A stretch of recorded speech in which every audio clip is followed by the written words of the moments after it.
Welcome everyone, my name is Manuel Martinez and this is another episode of Career Downloads, where each episode I basically hit the refresh button, bring on a different guest to learn more about their background and their experiences, to try and uncover any actionable advice that you can use as you're managing your own career. I'm excited for the guest I have today, so I have with me Kim Snyder. Her and I met at a networking event, which is going to be a recurring theme that's going to come up throughout this conversation. And it's really just going to show the power. I've posted a lot about this on LinkedIn, just meeting people. You never know who you're going to meet. And again, it's not for what they can do for you. A lot of times it's you might be able to learn from them. Maybe you'll be able to help them out and, maybe even bounce ideas, or worst case, you make a new friend. So with that, I'll introduce Kim. Hi, Manuel. Happy to be here. Do you like Manny or Manuel? Either one works for me. Okay. So I like just Kim. You like just Kim.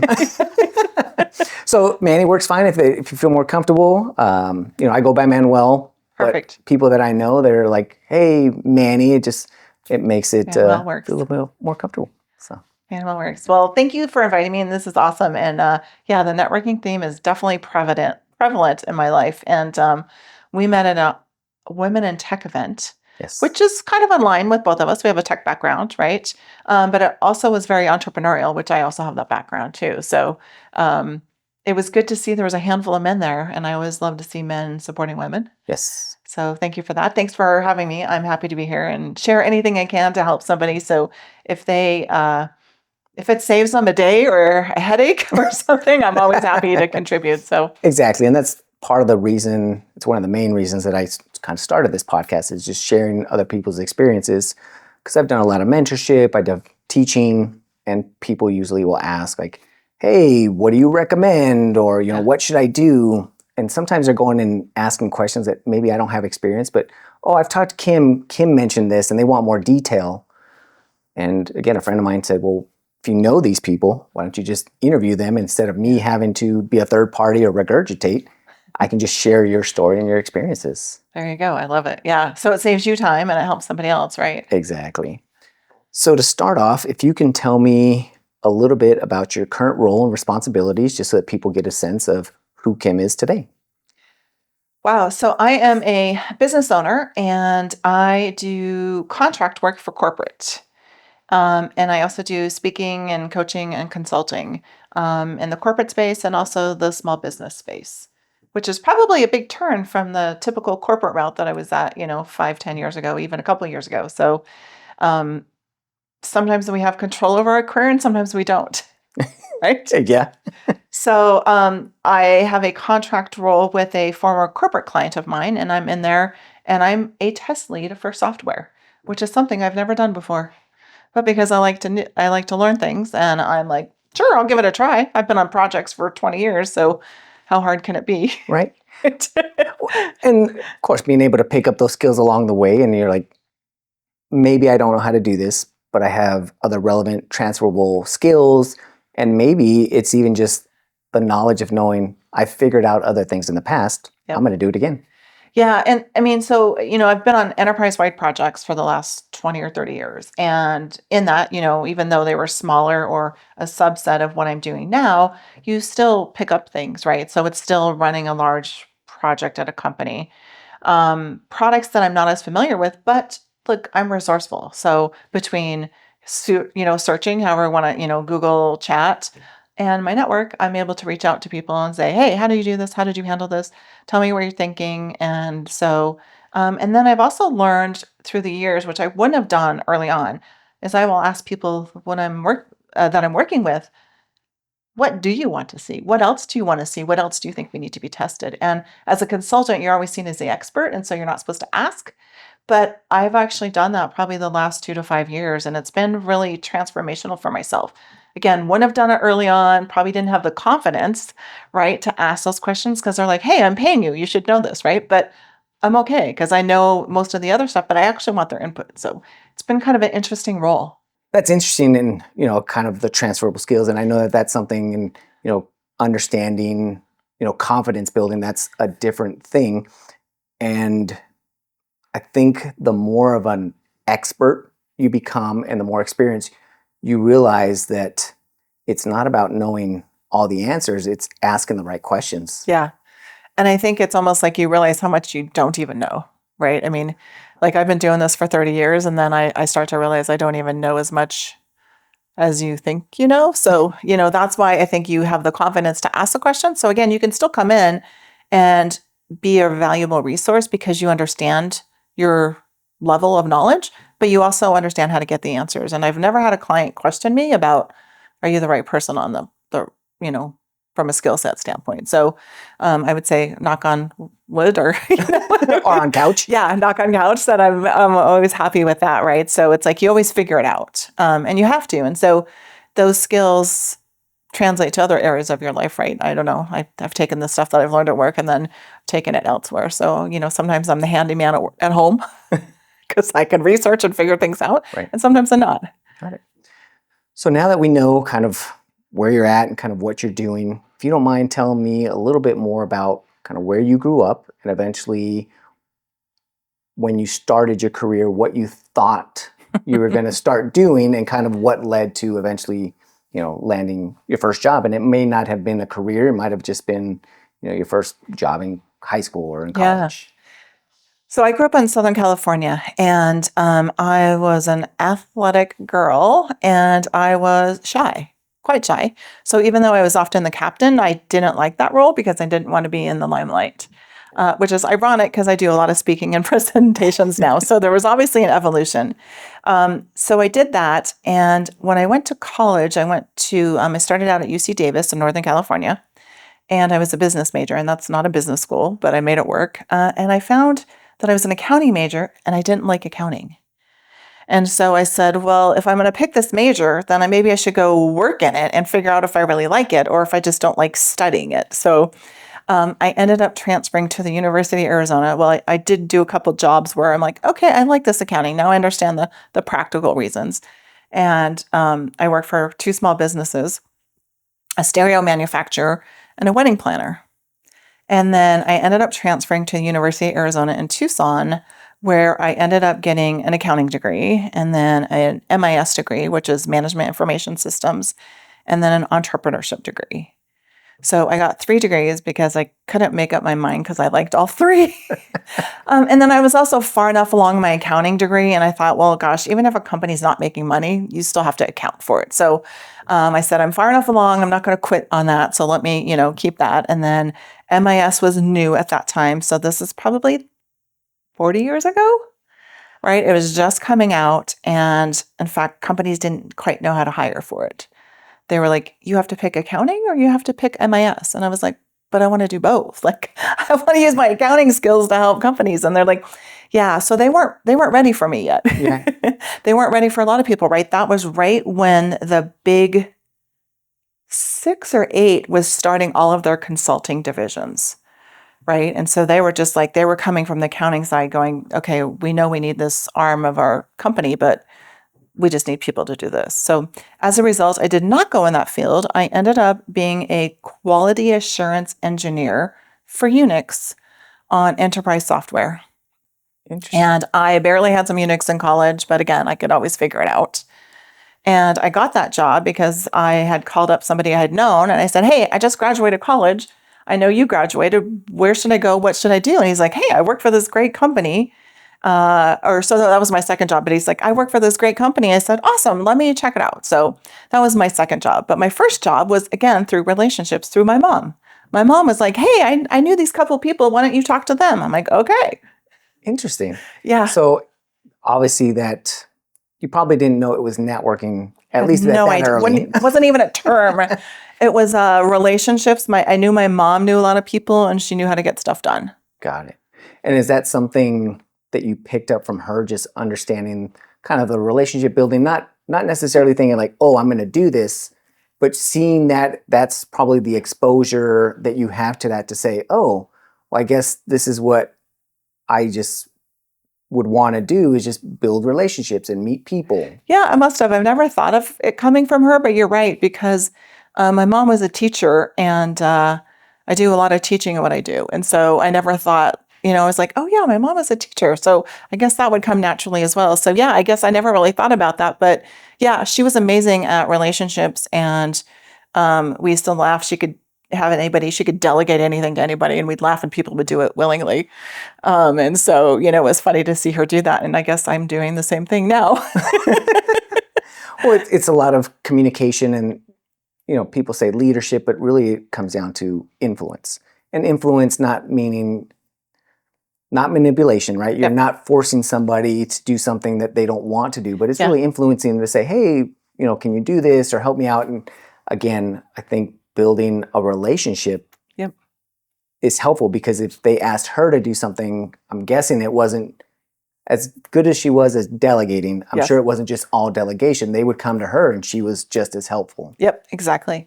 Okay. Yeah, it was definitely a two-way street. So I definitely saw that because it was always helping people, right? And so I think it was always from that frame of work. And so depending how they came to her and how they wanted help, I guess that's how I had learned it. I guess, interesting. Never thought of it that way.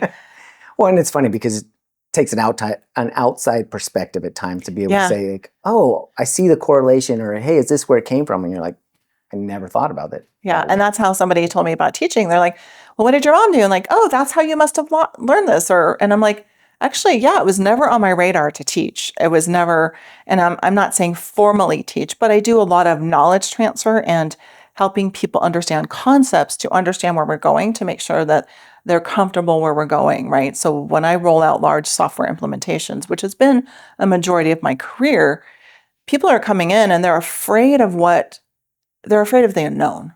What is this going to do for me and my role and my company? Am I still going to have a job? And then the first thing is though, what if I don't understand this? What if I look dumb and stupid? What if somebody realizes I don't really belong in this role? I don't know what I should be doing, right? Like you see that fear in people. And then they also don't understand how to run a large project. So usually they've run little things in their department or division, but not across an enterprise. And the other question I used to get is like, well, how do we know it's going to work? It's like, well, we have a methodology. It's our role to walk you through that, right? And you can still tell them and you just have to show them and I'm like, you just have to trust the process. Right. So, a lot of that is knowledge with them. And then a lot of it is relationship building and getting to trust you. And so, I guess those little inklings I had starting out very early have just grown throughout my career. So then, now you're getting in as a quality software assurance tester. Is it at this point, because again, entrepreneur, MIS, accounting? Not even in my mind. So you didn't think to yourself, like, I'm going to make this my career? No, it was enterprise software monitoring objects there, right? Printers, computers, right? So it was pretty cutting edge at the time because if you think about it, they had everything out. They were still at desktop support. And so at that point, it was like, well, how do we monitor all these? Because we're not having somebody go around in all of our locations, right? So can we monitor that? And so that was pretty cutting edge at the time, but it really didn't excite me. In fact, I remember being at this particular company and thinking within 3 months, I was like, can I transfer to consulting? Because I really want to be in consulting, right? Which is what I wanted to do in college, but it didn't work out. And so they're like, no, you have to be in this role for a year. So like literally 1 year and 1 day, I applied to be in the consulting group. And I'd already researched everything. So I knew, and it was like a transition, and it happened like on day 2 of like a year. Cause I'm like, I wanted to consult. That was my goal. And what is it about consulting? So, you're coming in, you're early on in your career. What is it about consulting that really grabbed your attention and said, that's what I want to do? And, you'd been there for a couple, 3 months. So you have 9 months to prepare. So it's not like at 9 months you decided, hey, that's what I want to do. You knew early on. Yeah. And that doesn't always happen. I knew in college because I had researched it. And I would even tell them during the interview, like, look, I get it. It's not the same thing every day. I know you're working on different problems. You're there to help the customer. And that still didn't matter. And so it was basically my same pitch to, the internal folks. And that's what it was that I liked is it was different every day. It was helping people and helping people solve a problem. And those are the two things that I like. I don't have the same thing every day now, right? Like as a consultant, as a business owner, I walk into and there's always something different every day. And I like that. Some people don't like that. My husband, on the other hand, hates that. He wants the same routine, right? So we are a perfect match. Yes. Right. Yeah, I know exactly what you mean. Same thing with my wife. She's very structured, likes the same thing. Yeah. I was talking to somebody earlier and just told them, even going through college and even now in college, I never liked to sit in the same spot. Like I was so excited when I got out of high school because, you're always assigned. No more This is your assigned desk. seats. You're like, no more assigned seats. And I was that person that would jump around everywhere. And a lot of times people, when, going back to kind of mentorship, is I tell them a lot of times the marketing is like, hey, get a cybersecurity degree and you can make all kinds of money and you can do all these things. One of the things that I usually ask them from the get-go is, do you enjoy solving problems and do you like change? They're like, no, this may This not is be not the the career. career for you. No, Yeah. like this isn't the field because It changes every day. and I think that was the thing for me is I love having to constantly learn and Yeah. the challenge part. I didn't think consulting was for me until later on, again, because I dabbled in a number of things. Yeah. I like it because it's a challenge. Like people come with a problem and sometimes they don't know it's a problem, but I like figuring that out. And, it's like I'm a bulldog and other consultants were like bulldogs. Like we're going to get our teeth in it and we're going to figure it out. Right. Like after hours, we're going to figure it out. We're going to like think about it all night. And like literally you can see, like I've done it and I've had friends do it. We're like all in the meeting, we're like, oh my God. And people are like, what? I'm like, I figured it out. Like, It's not related to this meeting, sorry. but Like, because you're thinking about it, right? Because you're gonna figure it out, and you have to solve that problem. And I think that part is really fun and it's challenging, and I like it, and I like to do that. And again, it's about helping people with a solution that makes their life easier. So, I like that, and I'm glad I continued on the right role because if I would have sat at that desk job, I don't think I would have made it. no, I can't imagine. Well, and then it's interesting that accounting was one of the areas that you looked at, but was it more to just understand? It sounds like at one point you're like, oh, well, this will be a fallback, right? They're always going to have to do that. But did you also think at some point, like, it's also helpful for me, in consulting to understand the financial aspect because Yep. not until later on in my career, you talked about solving problems. And I do that a lot now where I say, hey, I solve business problems with technology. Yep. And it's understanding that how to translate technical terms, technical, products into this is the business solution. Here's the financial impact. Yeah. So is that something you picked up that early on? I did. I figured that out early on. And the funny thing is I was originally an accountant and or studying accounting. And then I said, well, that's not dynamic enough. It doesn't change enough. Like that's kind of boring. I'll look at tax because that changes every year.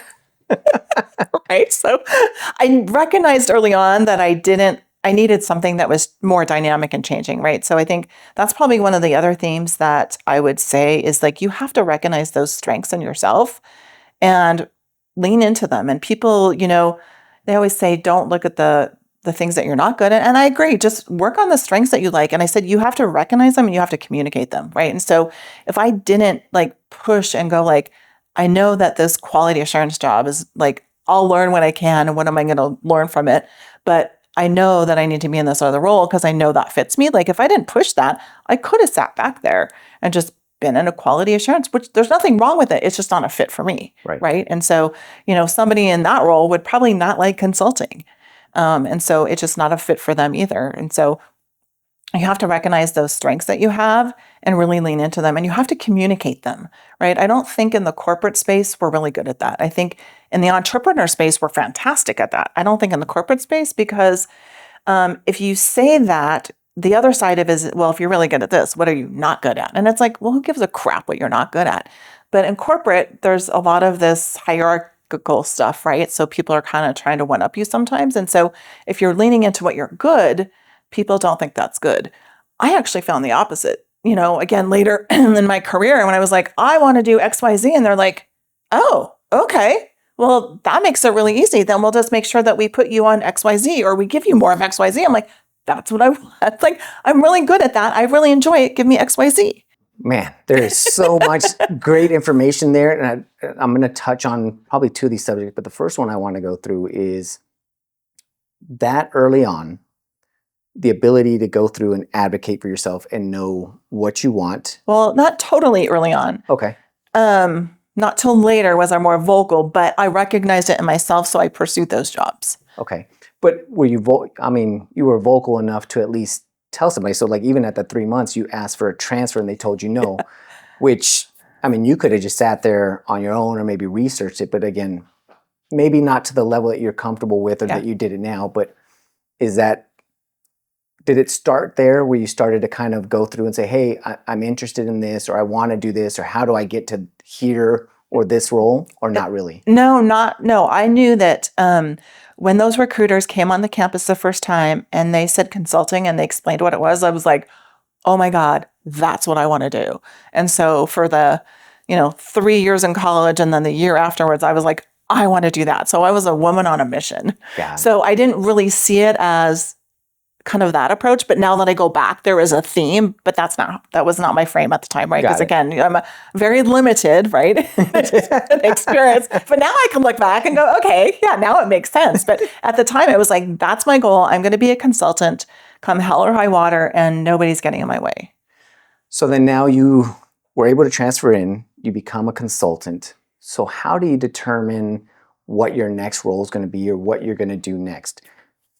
Everybody's different. Sometimes it's, okay, I want to move up within the organization. I want to move to a different position. Maybe there's nothing here that I like, but I've heard through a different person, or maybe I did some search that there's something external. So how do you, and I don't know if that's a skill you had at that point, but kind of determining what you want to do next. For me, it was usually around the 2-year mark where I was like, okay, I think I've not mastered it, but to your point, like I'm good enough. It's easy to me. I want that next challenge. And it was like, okay, how do I move up? There's no room for me. How do I move to a different department? Oh, I can't do that. Oh, look, there's an opening outside. I'll go there. I didn't think about it. It's the exact same thing, but it was more like, okay, I'm getting bored. Right. And so somewhere along the line, I became more strategic. But at that point, it was like, okay, well, this is boring, or I want to do something else, or I want to do more. So if the company wasn't going to give it to me, I know in that first role, I didn't even think about going because they didn't have other roles in that company that I wanted. They were a software company, so their consulting was very small. So if I wanted to sit in the consulting side, I didn't even know about product management, which might have interested me at the time, but I wouldn't have had the experience. So for me, it was going to have to be out. Plus, this was also during the 80s. So it was 80s and 90s. So this was like the, .com boom in the Bay Area. And so, if you were staying in a company for 2 years, you were like old. And why are you there? Right? Like everybody was hopping every 6 to 12 to 18 months. And so one of my friends that I met there, she gave me some of the best advice, which was, Kim, whenever you move roles, either, title, money, or company. Right. And that's always stuck with me. So kind of similar to what you were saying, which is like you get bored after a while. But like if I'm going to make a lateral move, it better be at a bigger company. Right. So I'm going to take the same title, but I would have a bigger company. So it would look better. And I didn't really know where I was going to go. I just kind of was doing the corporate stuff. And it's like, I just know I need to do that. And when you're young, you do it because you work a lot of hours, you have a lot of experience and energy, and you want to learn. And I did that. And so I didn't switch as much as other people did. Money's never been a driver. Money's nice, but it's not a driver for me. It's like learning, helping people, having a great place to work was always the main drivers for me, which is still the main drivers for me. Got it. And so even though I was there for 1 more year, and then that's when I ran into a guy from high school. And he said, oh my God, I'm at this great company, which was another software company, but complete opposite with my first software company. And so he was like, oh yeah, you can either go on the tech side or the business side. And since I just came from the QA, quality assurance, I was like, I'll just continue on the tech side. I'm like, I could go either. They're like, just pick one. I said, okay, I'll go on tech. And I was like, okay. I mean, literally it was like, I could have done like paper, rock, scissors. And it was like, I wanted to continue on that tech, which I'm really glad I did, because the skills that I learned there, which you alluded to, is troubleshooting. I think it was there about 7 years. The skills that I learned to troubleshoot in tech was fantastic. So, I mean, I still use those to this day, right? Even when I'm on the business or functional side, I can still talk tech to IT guys. Yes, it's mostly guys, right? But I mean, I can still talk tech. I understand enough about it to understand where the problems are, but you get really good at troubleshooting. And then, I was the least technical of all those folks. Everybody in that group, we had a very small group. They were all guys that had worked at companies, like variety of areas. And I was a girl coming in with 1 year of QA insurance. And so I got really good at asking questions, and I was creative in my troubleshooting, not always linear, but I figured out the answer. So I remember being on the phone a couple of times going, hey, Henry, like, hey, it's not X and it's not Y. Like, there's a problem here. I don't know what the heck it is. He's like, oh, it's the flux capacitor. And I was like, awesome. Hey, he says it's a flux capacitor. The guy goes, oh, I'm like, perfect. Like, I didn't have to have all the answers, but I could at least like figure out the problem, get the person on, and you know what I mean? And so that part was amazing to do all the troubleshooting, and it was financial software. So it was kind of like the best of both worlds for me. And that's an important point, because that's one of the things that I learned early on. So one of my first tech jobs was help desk. Yep. And one of the things that I learned there that has served me well later on is doing the troubleshooting, and kind of now talking to you and looking back, the people that were really successful were able to troubleshoot. And then when they asked for help or when they needed something, it wasn't like, hey, here's the problem. How do I fix this? It's, hey, here's the problem. I've done X, Y, Z. Yep. What am I missing, or what else could it be? What's the problem? And people are a lot more willing to help you at that point. Yeah.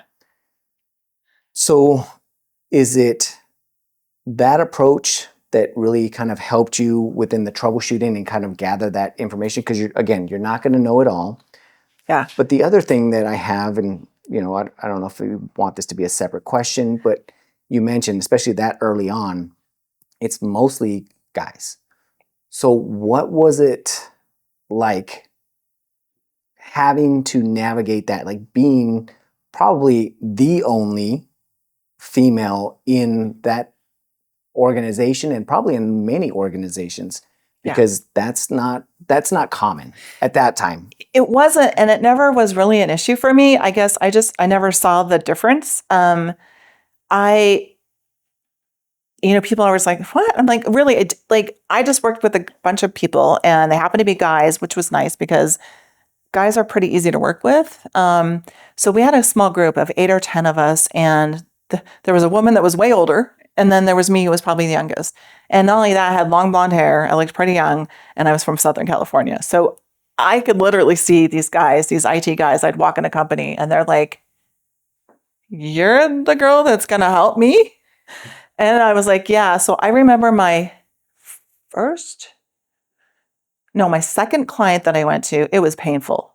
And the guy was like, well, how long have you been doing this? And he kept asking me all these questions. And I was like, what the heck?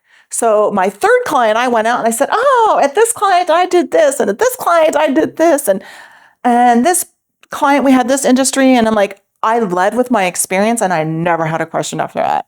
And I was like, I'm not going through this every time I go through a client. This is going to be painful. So I learned, okay, I look young, I look inexperienced, I look like I don't fit here. Let me at least lead with the experience, or the questions that I know are going to get them out of the way so we can figure out the problem. And I did. And so I never really looked at that. Now, I learned later on to leverage that. A funny story is in software, right? There's always new versions of software. And we had a beta version that was horrible. And finally, after the third time of my manager sending me out going, Kim, this client's really pissed off, and they're probably not going to use the software anymore. And every time I'd walk in, I'm like, Jim, this client wasn't mad at all. And then I'm like, oh, you knew sending out a girl was not going to get the same response as sending out a guy. Because if they send out the men, the customer, which is usually men, are going to yell at them, but they weren't going to yell at me. We figured it out. Plus, the women are typically a little better on some of the soft skills. So I was able to massage what we needed to. So it was kind of win-win. So I figured out that I could use it to my advantage. So you were able to use it to your advantage. And it sounds like you had obviously great experiences, right? With teams that just kind of saw you, especially, I'm sure a lot of it was you bringing your experience and kind of wanting to learn and not coming in, like you knew everything, but then also inexperienced. So you already touched on it, because the question I was going to ask is, at that point, did you feel like you being a female, and again, looking the way that you did, did you feel like that was more of a hindrance or more of an advantage? And it sounds like originally you probably didn't even think about either one until it starts to get picked out on purpose, or Yes. you're seeing the In pattern. certain situations, I know it works well, right? Because again, women typically are, there's generalizations, but Right. we are better at building those relationships and the soft skills. And especially more when we're dealing on the tech side, we're easier at managing the people and setting those expectations, right? I've seen it across my career. And I think I started to learn that. And then I think also, now that I'm thinking about it, probably my mom used to do that because my mom was a PE teacher. So who's in PE? Mostly men, right? And she would coach. And so she coached men or boys at that time, right? And she also coached the girls. So it just is something that came naturally to me. And I'm glad that you say that and you kind of made that correlation, because that's one of the things, especially with this platform and with other, again, I'm not the only one there, but there's plenty out there, but it's exposure, right? Again, your exposure, it wasn't in tech, but it was with your mom being in, a PE coach, being in areas where it wasn't common. So you're like, oh, it's not common, but to you it's common because, oh, it's okay. It's not a big deal. It's not like, well, my mom was, she was a teacher and that's all she did, or she was just a homemaker. You have experience of her being like, oh, well, you can do different things. Yeah. Yeah, I guess, still, I do, like, that's the interesting thing today. When I meet the younger women in tech, they are definitely, oh, we need this group. And I'm like, I guess I still don't see it, but I understand where they're coming from. And I do appreciate the community aspect of it, right? So we met in Women in Tech, which is exactly that. And I like it because I'm happy to see more women. I think that looking at it, they also are probably there for more community and trying to understand how to work with the men. And honestly, now I don't know how it is to work with the younger guys, right? Like, to my peers, if I was younger, I don't know if it's different. I just know I'm working with a bunch of old guys, which makes me not so young. Well, and you're right. We met at a networking event, and it was for women in tech and, and business. And it was one of those things I've always been happy to support, like from an outside. So that was the first time I had been to one of their events. So one of the founders, you do fantastic at event, by the way. Yeah. So this is for Thrive, for those that aren't familiar. So it's Thrive Nevada. And one of the founders had asked me, if I'm always supporting from the outside. I'm always sending her people. She goes, do you want to be a part of it? Like, you're an ally. And I was like, it's funny because I had a very, I'm going to say, different reaction. Is I told her, I don't think so. And she was taking a step back, and she's like, well, why not? I go, I feel like this is a space for you, again, for women to kind of build community, to collaborate. And I go, I think the last thing that most people would want is, oh, here's a guy that's, again, not that I'm like the big macho guy saying, hey, here's everything. Like, how can I help? And just meeting new people. I go, I would not have met you. Yeah. But I had that reaction of like, well, I don't know. Like, I don't want to invade a space. Interesting. Which was, she was very taken aback. Like, no, I don't think that. And, I've met some of the other board members, and the same thing is they said that's probably the reason that they wanted me on there, is because the fact that I already thought about it that way, they're like, that's exactly what we're looking for. And again, I don't know what help I would or wouldn't do. Yeah. But I think, and just, I'm going to get your perspective from yours. So I am of Mexican descent. I was the only Latino. So when I came in, every organization I was at, like, I was the only Latino. Okay. I get the idea of these groups, like, there's Latinos at VMware, Latinos at Amazon, like all these different groups. It is to talk like-minded, just to kind of build community. But similar to you, maybe because I've been in this field for a while, I haven't found how that helps. And the reason I bring that up is because maybe or maybe together we can figure this out. But like, what is the purpose? Like, how can I make that community better? Or what can I offer?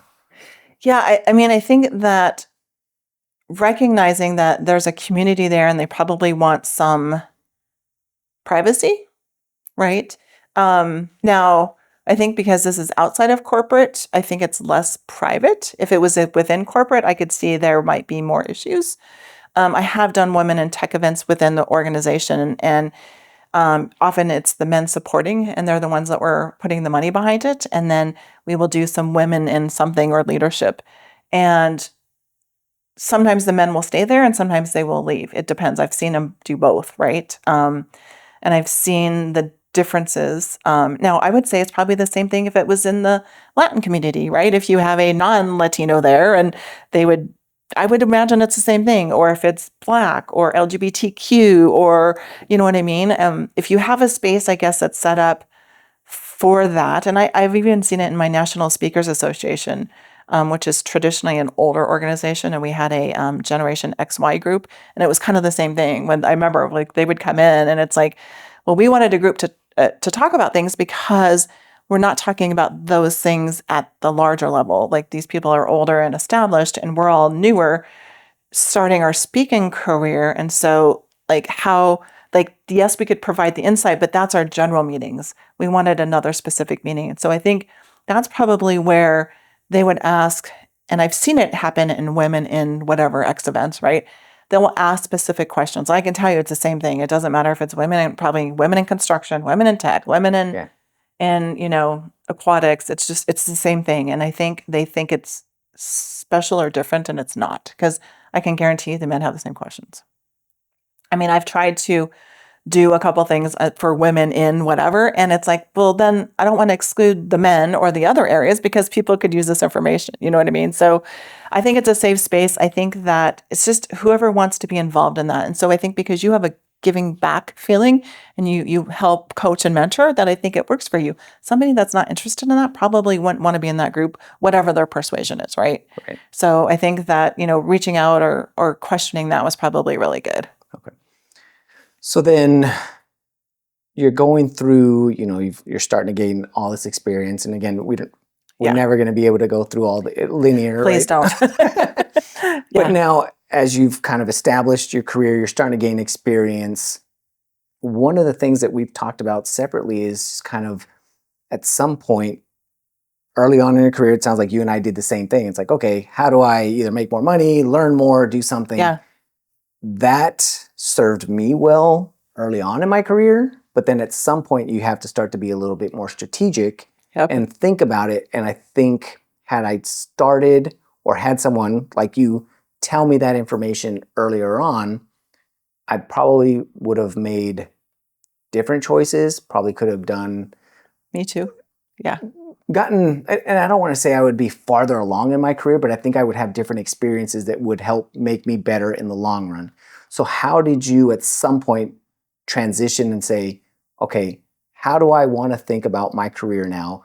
And what should I be looking for my next job? It's not going to be, hey, how do I make more money? Or how do I get this new role?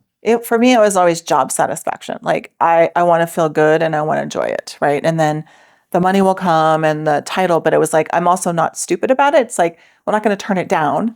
And I'm also not going to turn the title down. So finding that balance, and some people might be all money driven, and that's great. That works for them. It's just not for me. So for me, I wanted to enjoy my job. And so I stayed in the same industry for 20, 30 years, right? So I knew a lot of the players, and that's how I always got my job. When I was ready, going, okay, kind of bored here, or there's not another place, or they're not getting the clients that I want to work on, or the team is too new and I'm not learning from them. Other than the first company, the other companies were much smaller, and they were more boutique consulting companies. Mm-hmm. And so I would always call up my friends, and ask around, hey, how's it going? What are you liking? What are you seeing in the industry? That's how I always do it. And sometimes I was looking and sometimes I wasn't. And it was just like, oh, really? Well, that sounds interesting. Or they're rolling out something new. And I was like, oh, they're innovating. That's someplace I want to go, right? It's like, tell me more. And are you guys hiring? It was always not, I want to go someplace. It was like, tell me what's happening. I want to make sure I have a pulse on the industry. I'm checking out with my network, because they were doing the same thing with me. Because I'm like, oh, this is what's happening. We have openings here, or this area is not working out well. So I'm sharing likewise, right? Because they want to know. So that always worked for me. And finding out, what I liked, and again, what I didn't like. So being really clear to yourself, and however you want to vocalize that is up to you. And so, for me, I started out on the tech side. I ended up switching over to the business side about 8 years later. And the reason I switched over to the business side, the finance side, is because I, on the tech side, was at 1 to 3 clients a week. And I was jealous of my accounting peers that were at the same client for months and months and months.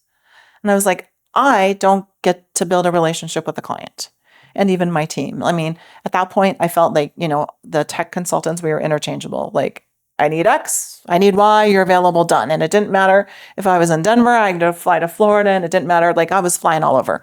So I'm like, I wanted to cut down on that, but I wanted to build the relationship. And so when I was able to, again, vocalize, and it's really hard to go from tech to finance, trust me, right? I had to talk to a handful of companies and convince them. And even when I got in that role, they kept using me as tech. And I was like, this is great, but I need this role. Like, I came here and I almost kind of got to the point where I was starting, like, if you don't give me a role, I'm going to leave. Like, you clearly don't have a need for me. And so they finally did. And then I slowly worked my way into it, right? And so again, being really clear about what you like and you don't like, being afraid to not stand up. And look, they could have fired me and I would have just called another friend and said, hey, what do you got going on, right? Like, so that's why it's worth having the network.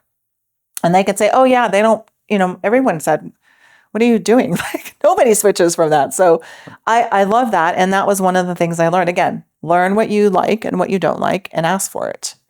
And the only way to do that is to try different things. Yes. So you mentioned, kind of job satisfaction. So it sounds like you weren't looking at job descriptions and saying, oh, well, this looks interesting. Let me go research that, or maybe you did, but it sounds like you were more kind of, again, through your network. Yeah. Hey, what are you doing? What are you working on? What are the things that, what are the challenges, as opposed to, oh, here's what this role is doing. Here's the skills on a piece of paper that I think I can learn, but not really know. Yes and no. Because look, in consulting, I mean, we're all there. It's going to be pretty much the same role, right? For the most part. So again, I'm going to move to another company because they have more opportunities, right? So better clients, different industries. For me, that worked.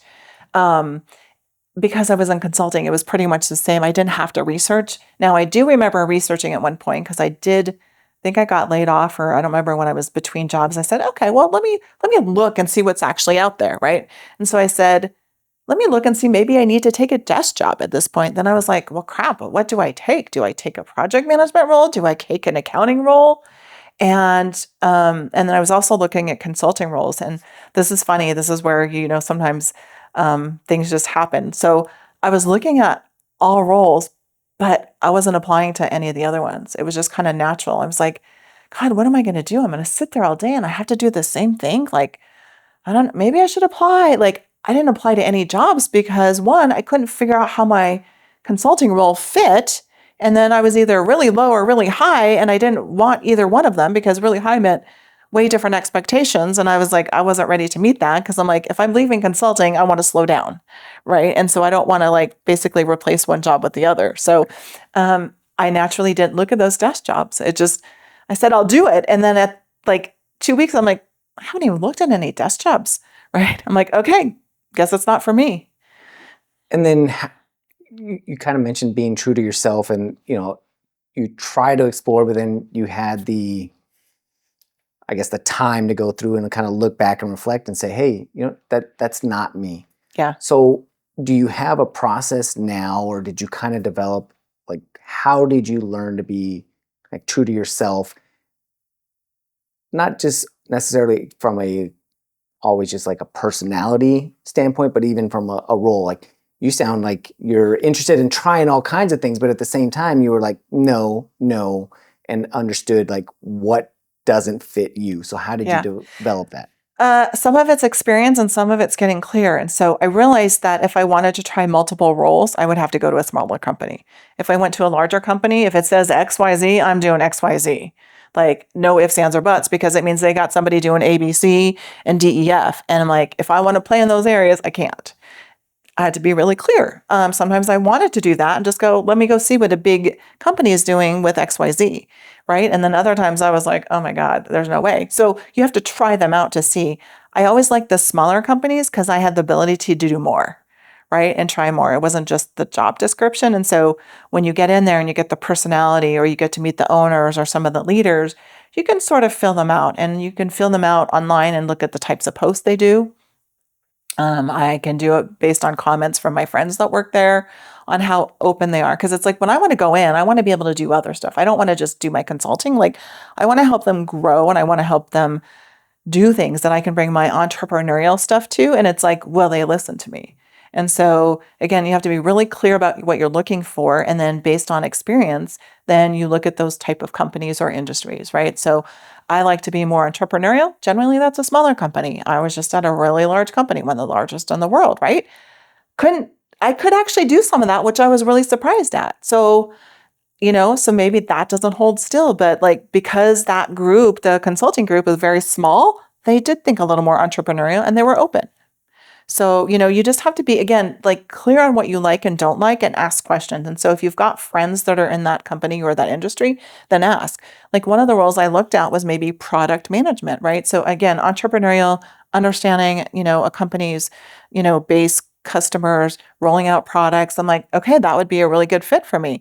I'm like, God, for me to get in that industry and the foot in the door is really tough. It's a very wanted position. I was like, again, where I'm at in my phase of life, not something I would do. Maybe 10 years ago, 15 years ago, maybe I would have done, right? But I didn't even find out about that position till then. I love consulting. So for me, I just want to sit in the consulting world. I'm happy helping clients all day long. I've told people, I'm like, you don't need to promote me. I don't want to be promoted. I want to work with the customer, hands-on with the customer. I will help you internally on projects. We will grow and I will do whatever. But I'm like, don't take me away from the customer. And is it that, I'm going to call it generalization versus specialization, right? You didn't want to be just XYZ or just these different things. Is that for you, right? And again, doesn't mean it applies to everybody, but for you specifically, do you think that that was kind of one of the things that has helped you have such a long career is you were a generalist. Now, having that exposure to different areas, I'm not saying that you don't develop certain specialties, but I think I won't. You won't. And I'm okay with that. Was it easier for you to identify as part of solving problems, identify patterns because you've seen it in different industries? You're like, as much as like you mentioned, even with groups, you think it's different. Like everybody thinks it's my problem, only my business deals with it. But then you're like, well, no, I've seen it in automotive, I've seen it in finance, I've seen it in these areas. So would that generalization help you in that aspect? It does for me, but somebody else, it might hurt, right? So it depends on what your goal is. I would rather work on multiple things and be 80% than one thing and 100%, right? And so I'm okay with that. I like working in different industries. So what I typically do, I don't have to know all the nuances, but it's fun to learn about the industries. Some of my peers on the project I'm at now, it would be helpful if I knew some of that stuff, but helpful, yes. Needed? No, not something I can research or learn. Not hurting me. Somebody will take a time and explain it. So, and now that, you've had quite a long career up at this point, we've talked about this outside is just, mentorship, networking, like all these different things. So did you have a mentor kind of early on in your career, midway through your career? At some point, was there somebody guiding you? And is that what kind of led you into like, well, now I want a mentor, I want to give back? Or was it the opposite, similar to me? Like, I didn't have that growing up in my career. So now I'm like, oh, if I would have had that, they would have been so helpful. I don't want somebody else to go through that. Because there's two chains of thought, right? Because I've worked in some places where I'm like, I'll go through and I struggle. And they're like, oh, well, I had to struggle, so I'm going to let you struggle. I'm like, no, why what would value you do is that? Well, you get to learn and like they had their justification, but that's the way they approached it. Yeah. Where I was like, well, I can still learn, but you can still guide me. I'm not saying similar to when you were troubleshooting. You don't have to tell me the answer. Like, hey, here's what I've done. Here's what I'm thinking. And maybe even just make me, just bounce ideas off of somebody. So what kind of led you that route? Yeah, I didn't have a mentor. Yeah, and I think that was it, right? I had a couple friends I would ask advice to here and there, but I didn't. And I remember at one time I was going to ask for somebody to be a mentor, and then something happened. I was like, yeah, I don't think that's going to be a good fit. After, I was actually going to approach them. And so I figured I can just do it myself. And then I'm like, yeah, like you, I said, I don't want people to have to figure this out. So I do my project management group, I've mentored there for 3 or 4 years. I mentor at Startup Nevada, right? So part of being in large corporations is, systems and things that I know that these startups, if they're successful, are going to grow into. So like, hey, let's start building this now. So when you get there, the PM, the project management one, a lot of it's about like relationships and networking and how do you stand out and what does this mean and how do you handle those things. So I didn't get those, and that's why I give back so much. Is I want to help people so they don't have to suffer like I did. Make it easier, right? Right. I mean, I think that's one of the things that we need to do, right? Always talk about like the next generation, and people will complain. And I don't remember who it was that kind of had put a post out there. People talk about like, oh, these incoming, workforce, blah, blah, blah. They complain, but they're not doing anything about it to say, well, okay. Yeah. Instead of complaining, like, well, let me get some of these people, let me help out, let me find a way to give back. Yeah. Instead of kind of perpetuating that, well, nobody showed me, so they've got to figure it out themselves. Yeah. Well, go set up a coffee and just sit around and have questions. Like, see, what are they struggling with? I'm sure you could help them. Exactly. I went to a business event and one of the gentlemen from the construction industry was like, who's having a hard time with all these millennials and blah, blah, blah. And he's like, yeah, you're having a hard time because it's your fault. And everyone was like, huh? He's like, you don't know how to communicate with them. And you're raising your hands going, they're the problem. And like, yeah, it's you. You're not reaching out to them. And I was like, oh, that's a really good point, right? Like, and it was a room of a bunch of business owners and, executives, and you can just see them like, huh, but this guy, he's got the qualifications. He's like, that's exactly how we felt. And so we had to change how we were thinking. And now we have an amazing team and we've got millennials and whatever the next generation is. And so we don't have those problems, right? And so he and his company have taken the time to reach out to those millennials and meet them. I've had people that they're like, oh my gosh, these millennials. I'm like, but there's some merit to what they're saying. I said, whether we agree about it or not, like, one of the things that always comes up is older generations, they work too much. I'm like, I totally agree. We do. We don't work right and smart and we work too much. I'm like, I said, I appreciate that they're making us look at things differently. And I'm like, whether I agree with some of their things or not, at least they're making us look at things differently and things have to change. Right. And now with chat and everything else, they're definitely changing. But I think the culture from the younger generations coming up, I think is really helping. Yeah. And sometimes it's just that, again, similar to earlier in the conversation, it's just an outside perspective. Again, I don't have to agree with it or disagree with it. It's just, okay, let me think about that a little bit differently. Maybe I don't change it. Like, well, no, I work more because I enjoy it or whatever it might be for you individually. But again, it makes you stop and question it, at least for a little bit. Yeah. I mean, again, it's about helping people, right? So it's like, look, they're not going away, right? And we're not going away. So how are we going to make it work? So we might as well figure out how to work together and everybody's stronger. So, I've learned a lot from them. I've learned, one of the reasons I told you at the beginning that I lessened up going, I don't have to know everything. It's like some of them I watched, I'm like, you're bringing them into consulting. And I'm like, let's just see how they go. And I'm like, they clearly admit that they don't know everything. Yet the client is not freaking out they like they used to. And I was like, well, I'm going to go take that approach. And I'm like, on my own way. And I'm like, well, see, look at that. I've learned. You can teach an old dog, right? And so look, I can learn from anybody and I still learn. And I think that's the important thing is like, you always have to learn. You always have to keep your skills current. And I don't care what industry you're in. Some you have to do it more, but some of those industries you have to. And some of them you need to, and people don't. And so I think, networking, always learning. I think communication skills are highly underrated. I think that learning how to communicate in a variety of methods, podcasting, video, video calls, calls with no video, right? You have to be able to communicate written anyway. And I think people don't look at those enough. And I think that, building the relationships helps. But I think there's a lot of skills out there that are really foundational that I don't care what generation still work.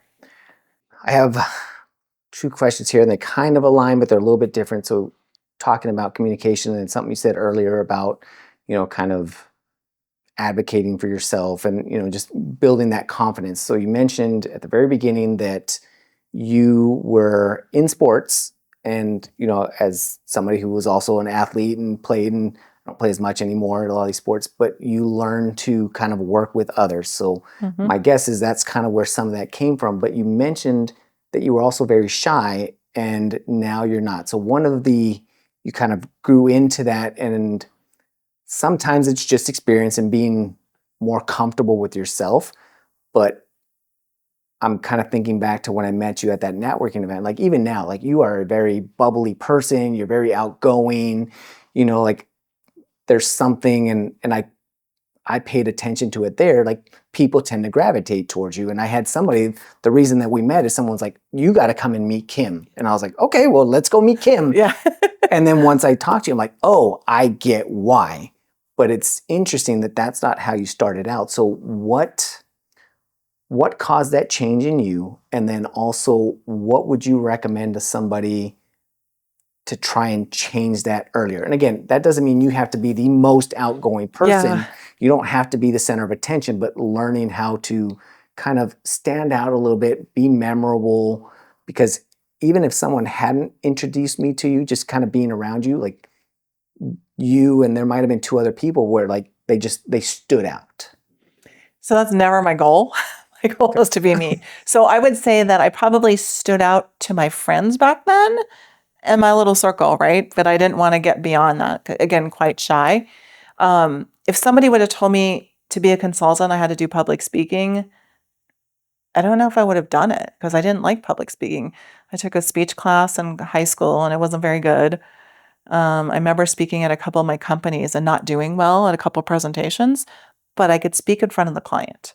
And, I remember walking into a client, one of those tough situations and like, oh my God, come in here. Like, hold on, we have some questions. Like I literally set my bags out the door. I walked in and there's like the CEO, the CFO, Fortune 500 company. And I was like, I remember thinking in my head, oh,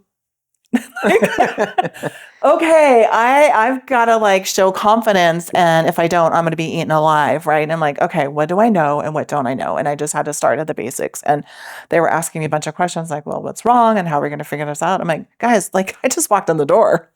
I can't tell you like I'm good, but I'm not that good. Right. So I kind of use a little humor. And so I think that figuring out your strengths and not your strengths. So I did go to Toastmasters because I realized that it was not a strength of mine. And at that point, I was doing a lot more presentations at work. And so it forced me to get comfortable. And then Toastmasters, I think just being aware of that problem also brought it up. So I worked on it. So I would say, nobody had to point that out to me that I wasn't comfortable. Probably people never even realized that I wasn't comfortable, but I knew I wasn't. And so, whether somebody tells you or not, I would say just go work on it. And again, you don't have to tell people. You can keep it to yourself. You can ask for feedback. But communication is always important. So if you can stand up in front of a room, right, it's one of the things that people are afraid of. What is the top 5 things that people are afraid of? And I get it, right? So, I mean, there's still moments that I'm like, holy cow, there's a lot of people in here. And my self-talk is, okay, I know my stuff. I can deliver it. It's not about me. It's about them. And, I still have to do that. Like, and the only way that gets me out of it is it's not about me. It's about them. And I have information that they need to help them. And it takes me out of it. Otherwise I can go, I'm shy. I don't like this. This is uncomfortable. And then nobody would get that information. And I would feel really bad because I wasn't able to help somebody and I had the ability to. Like, I would think that's really crappy for me. Like, just me, right? So. Got it. So then it's really working on those skills. And again, not necessarily to be, on a keynote speaker, but even within a small team of, like maybe it's not a presentation, but even just in meetings, being comfortable speaking up and knowing that you have information to share. And it's not about, and I like the way you phrased it, it's not about me and, here's what I have, but it's like, if I don't share this information, if I don't provide them this, they may not make the right decision, or framing it as you're being selfish by not speaking up. Yeah. I mean, shyness, they tell me shyness is a trait of selfishness.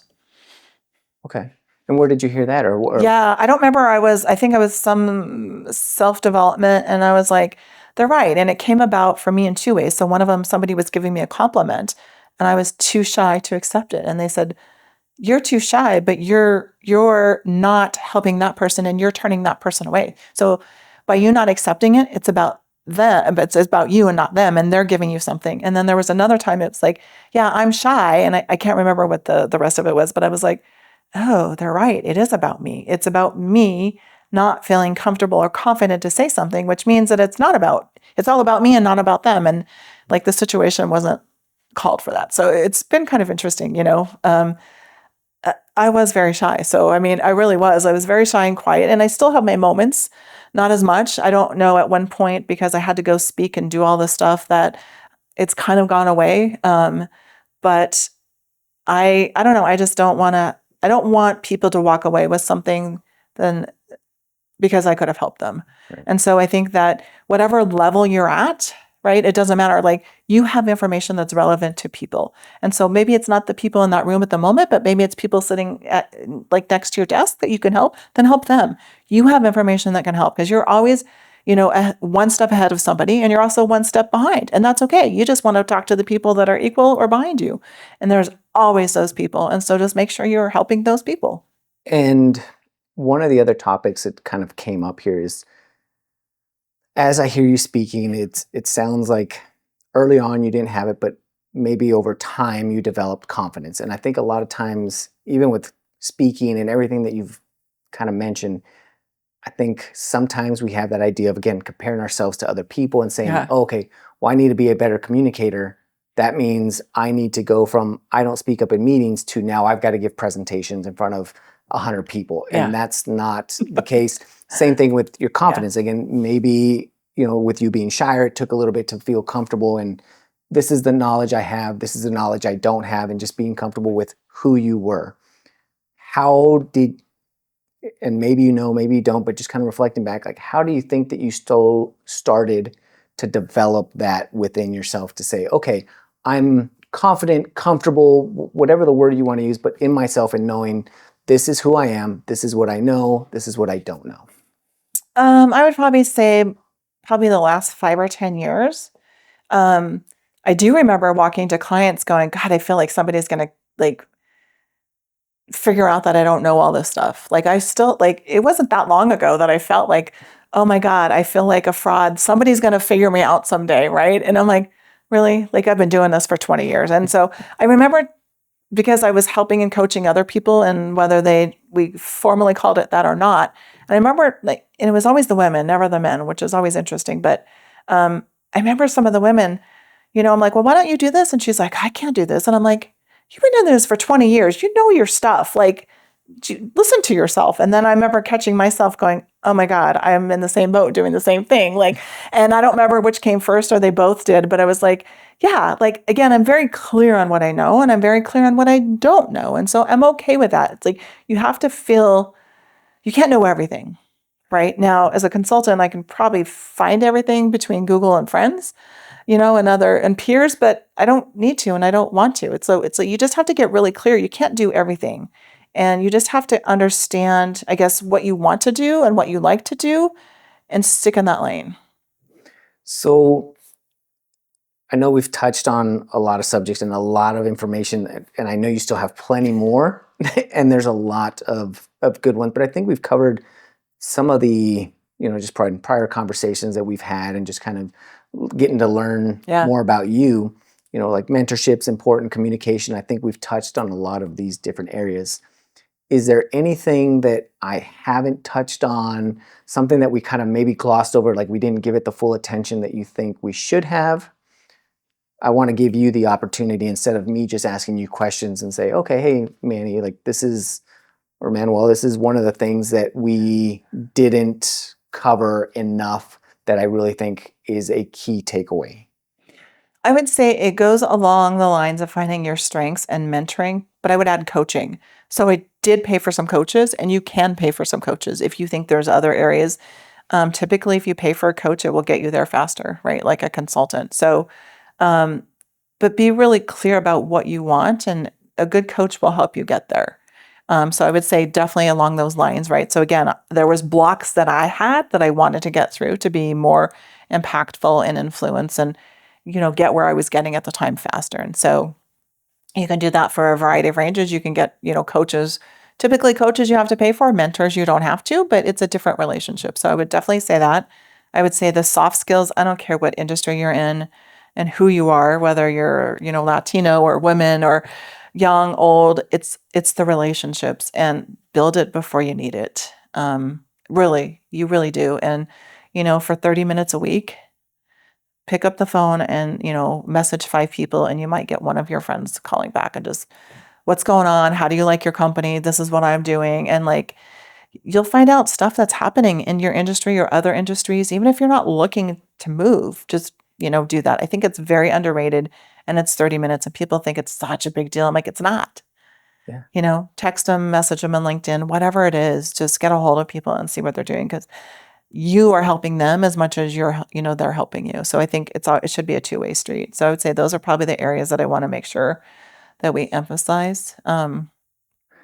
And Yeah. on that, I want to touch a little bit more. You mentioned coaching and mentoring. You said that they're kind of the same thing, one you pay for, one you don't.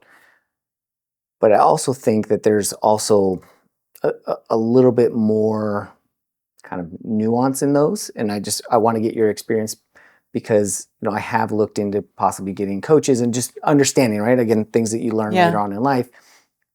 Like a mentor is somebody that might help guide you and very general. And I had someone else tell me, but you can also find a coach. Now, some coaches you pay for and some coaches you might not. The difference is usually when you're finding a mentor, it's somebody that takes a long-term vested interest in you, in whatever that may be. Maybe it's your career, maybe it's personal life, whatever it might be, that's their role.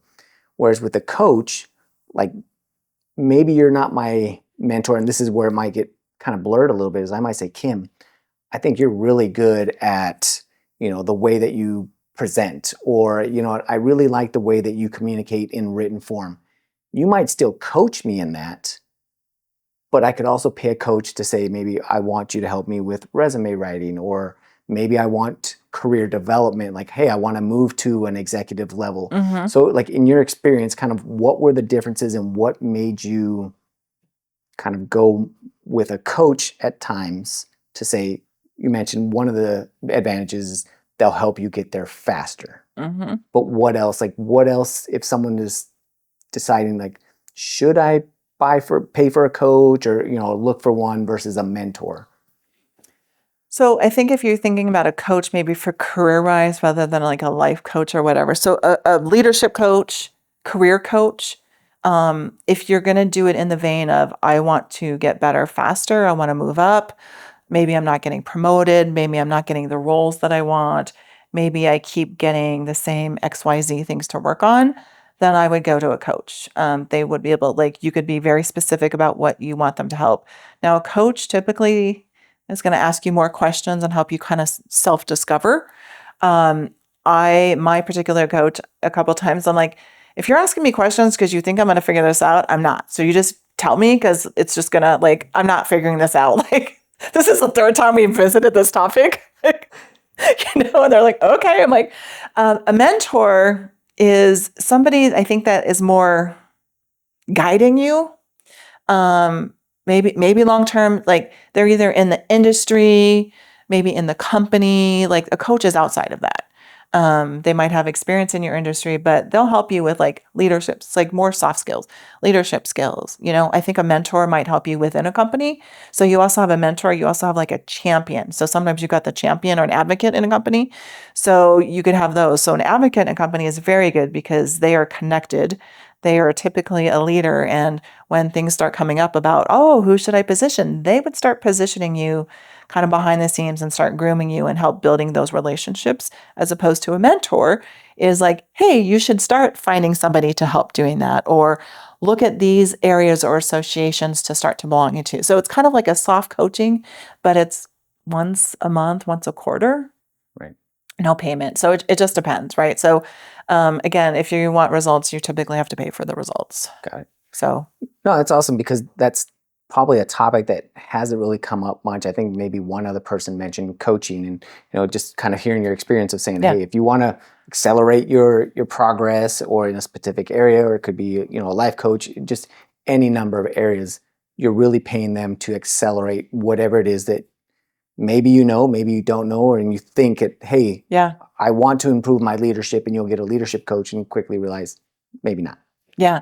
I would say it's probably along the professional development route, which to me, I guess networking is part of that. So coaching, mentoring, receiving and doing, but also reading books, taking classes, right? So You should be reading books on those areas. You should be in industry associations. You should understand what's happening in your industry. So, if I'm in tech and I work in healthcare, like you should be in those two industries.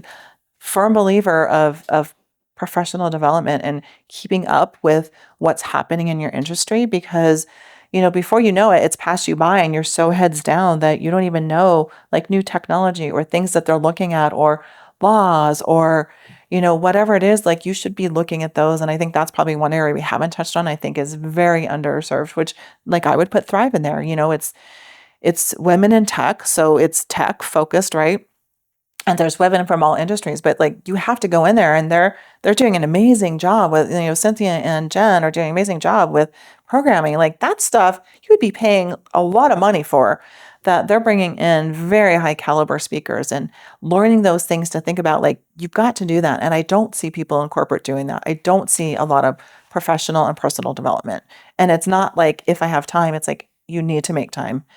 And I think that's the other thing I see in corporate is yes, you're early, you can work your 50 hours or 60 hours, but you still need time to grow personally and professionally. And, the older you get, you have more time typically. So it's like, you should always be doing that. You should always be learning a skill. And I'm glad you mentioned that. You're right. There's a lot of times, so especially for me, like that personal development, professional development didn't come until, probably later than it should have. Yeah. But then also kind of, you mentioned the entrepreneurial side. Like, I've know a lot of entrepreneurs and I've talked to them, and they do a lot more kind of personal and professional development. Now, I get it. Part of it's because their business depends on it. Yeah. Right? It's not just their career and their paycheck, but there's other people that are depending on them. And within the corporate structure, we don't do that. But I noticed the people that do that, and especially when I started paying attention more to, okay, how do I grow personally and not wait for my company to send me to this training or do all that, like, it started to accelerate exponentially. Yeah. Like, your company, if they don't have a policy to send you, go take your vacation time. I used to do that. I used to pay for my own conferences. They're not going to pay me. I don't care. They will get the benefit. And then guess what? I probably won't be there long, because if they don't value it, then our goals don't align. Right. So I will be moving on. So you talk about another reason I want to leave. Like, if they don't value educating us on certain things, then I'm not going to be there. It's like, if I'm going to invest in myself and they're not going to invest in me, then hey. Yeah. And it's a lot of, it goes back to, we touched on it a little bit. It's do the little things now, and over time they're going to compound, right? Like, yeah, hey, I went to this conference, the very next week I got a raise or I got another promotion. It's not going to happen, but little by little they'll compound. Yeah, because you will stand out, because you'll be thinking different, you'll be communicating different, you will be influencing different, right? Like, you'll be coming up with different ideas because you're thinking about things differently than everybody else, because you're putting yourself out there. Yeah, I mean, my goal is 2 conferences a year, a handful of books that you can read and like implement them and whatever those skills are that you want to learn. Right. Kim, this has been a fantastic conversation. I always have high expectations when I have guests, and just like most of my other guests, is like you exceeded that. Like, it's been a little over an hour, and I feel like I could still talk to you for another 2 hours. Me too. This has been awesome, Manuel. Thank you so much for having me and allowing me to share some pieces, to hopefully help. And, I was happy to hear more about you, because that was one of the questions I asked. And thank you for sharing your stories, because sounds like we had a very similar path, right? And I'm hoping that, some folks that maybe are earlier on in their career can learn from us and start doing it now and save themselves 20 years. Right. Yeah. Especially because, and hopefully through these conversations, they see, oh, there's similarities. Like, as much as we're different, like, yeah, there's going to be commonalities, and somebody can say, oh, wait a minute, she experienced that, he experienced that. There's a good chance that I might experience that. And like you said, hopefully I can avoid that, or maybe you won't always avoid it, but you'll recognize it when the time comes. Yeah. Yeah. I think as long as you can hear that it's out there, because I can tell you to do it till you're blue in the face, but until you experience it. So, just look back on, Manny's got some great topics, great, people in there you're interviewing, and just listen and see what areas that, are coming up. So when they do, then you can come back and re-listen and learn and cut down on that learning curve. Got it. Well, thanks again. And for everyone that continues to listen and support, thank you. I appreciate you taking the time to kind of learn from all the different guests and their experiences, really to kind of help you out. And, hopefully the next time you encounter Kim, you're able to go through and kind of build a relationship with her. So continue to plug in and download the knowledge, and until next time, thank you.